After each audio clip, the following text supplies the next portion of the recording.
রব্বানা যালামনা আনফুসানা ওয়া ইল্লাম তাগফির লানা ওয়া তারহামনা লানাকুনান্না মিনাল খাসিরিন। আল্লাহ, আমরা অনেকগুলা গুনাহগার বান্দা এখানে একসাথে হয়েছি শ্রমজীবী মানুষদেরকে নিয়ে, যাদের থেকে প্রতিনিয়ত চাঁদা তোলা হয়, যাদেরকে প্রতিনিয়ত সমাজ থেকে বিচ্যুতি করা হয়, যাদেরকে সমাজে কোনো গণ্যমান্য ব্যক্তিরা নিজেদেরকে জাস্ট নিজেদের কর্মচারী হিসাবে ব্যবহার করে ছুড়ে দেয়।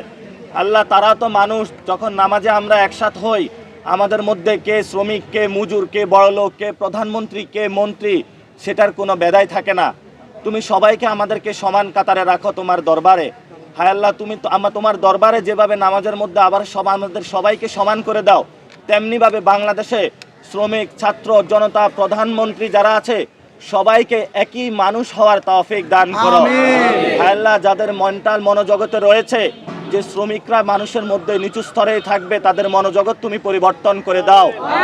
হায় আল্লাহ, যারা এই ক্ষমতায় গিয়েছে তারা যাতে একটি শ্রমিক বান্ধব দেশ করতে পারে সেই তৌফিক আমাদেরকে দান করো। হায় আল্লাহ, আমাদের শ্রমিক ভাইদের পাশে দাঁড়ানোর তৌফিক দান করো। রব্বানা তাকাব্বাল মিন্না ইন্নাকা আনতাস সামিউল আলিম ওয়া তুব আলাইনা ইন্নাকা আনতাত তাওয়াবির রহিম বিরহমাতিকা ইয়া আরহামার রাহিমিন।